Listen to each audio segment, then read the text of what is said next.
The match is lose for us for being 1-0.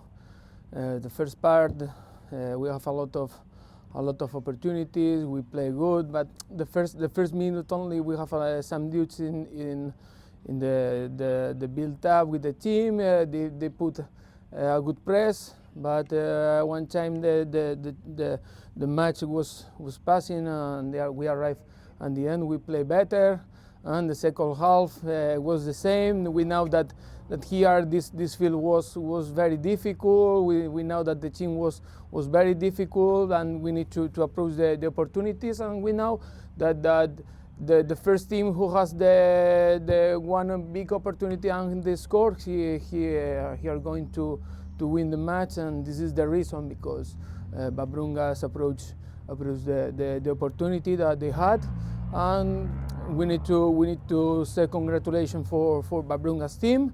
Okay, they have a good team, but we need to work. We have a very good group. The players are very good. They are very young. We need to compete. We need to develop this experience in this group, and we have to continue. League is so hard and it's long, and we have to continue. Okay, thank you very much and enjoy. Treneri namie, Beivonas sunkios rungtynės, pergalė, kokie įspūdžiai?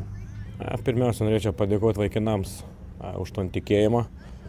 Buvo sunkus pirmas kėlinys, kovojom, stengiamės ir pirm kėlinį sakiau, kad sukursim tom progą, to nevartinti situaciją ir žaidėm iki gal iš tikrųjų keitimą gerai išėjo, prilaikėm, ton kamuolį sužaidėm užtikrintą iš tikrųjų galą, kur vis laik turėjom problemų, tik panika, bet vaikinam pagaliau įgyvendėm ton, ko norėjom ir manau, pelnytą nugalėjom. Šiandien vėl nepraleidote įvarčio, kur čia paslaptis pas jums? Kaip ir prieš tos buvo minėjęs, kad daug pasirinkimų laikotarpį daug skiriam tam dėmesį, visiems balansam, kaip mes turėjom gintis, kur užsispaus, aišku, dabar buvo pasirišimą, puikiai buvom išanalizavę varžovą, užsidarėm mano stiprioj sveic ir matėm, bet iš tikrųjų ir į Beivoną reikėtų pagirti, iš tikrųjų jaucim paniai tą komandą, ką paniai žaid, ką paniai nužaid, labai panaštils kaip mūsų, banda žaistum futbolą, žemas, iš tikrųjų buvo labai intensyvus rungtynės ir matėm atvažiavom, į kuo jis pradėjo rungtynių, gali traukti.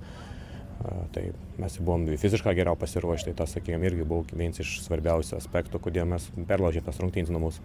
Pirmam kėliny nesukūrėt tiek daug progų, ar čia dėka varžovų, ar jums kažkas nepavyko? Ne, Fox varžovas laikons įtako nedaug, irgi gera komanda, geri gynėja, gera gynės ir Rūbinė, ir kaip ir kalbėjom, kad žaidėja kovo, mes nesukūram, reikia daugiau žiūrėti į priekį. Aš sakiau, ramia hebra, mes sulauksim tų momentų, reikia laikyti žaidybinį planą, daėsim iki tų situacijų. Ir daėjom, įmušėm to neįvartį.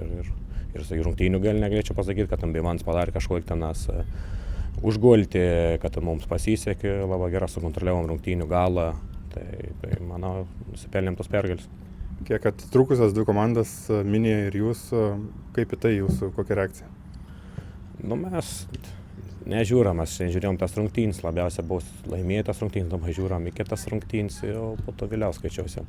Netitrūkom čia 3 rungtynės pralošk ir tas pats atsidurs pripad, dabar žiūrim, kas čia Neptūns jau 5 rungtynės laimėts ir jau priartėjus ir čia 3 rungtynės praloškvas, taškas žaidė išvyko, praloškvas kažkokia. Čia pradės skaičiuoti dabartinė stadijo, tai čia nieko gero nebus, o dabar žiūrim į priekį, dabar laimėjom. Žiūram, ruošimės, vidurį savaitės turėsim atidėti rungtynės su Kauno Žalgiriu, tai reikia pasiruošti, bus labai sunkiai, matėm, Kauno Žalgiris niekam daug nepralaim, tai bus sunkios rungtynės, o gal tam anikuvo, nesisak, bet bus sunkios. Atsidarė perėjimų langas, pasipildėt Dubicku, kokie dar tikslai yra? Matysim, vis laik žiūram ton rinką, ko galėjom pasipildyti, kas galėtų mumis pastiprinti, vis laikas stebam, dabar susiklostė tokia situacija, kad galėjom pasikveisti Augustą, tai džiaugiamės, šiandien jau debiutas buvo ano, tai aš tai net nebijoju, kad samom pridės gynybo gylio ir žiūrėsim, matysim, to naujas transfer, kaip čia mums pavyks.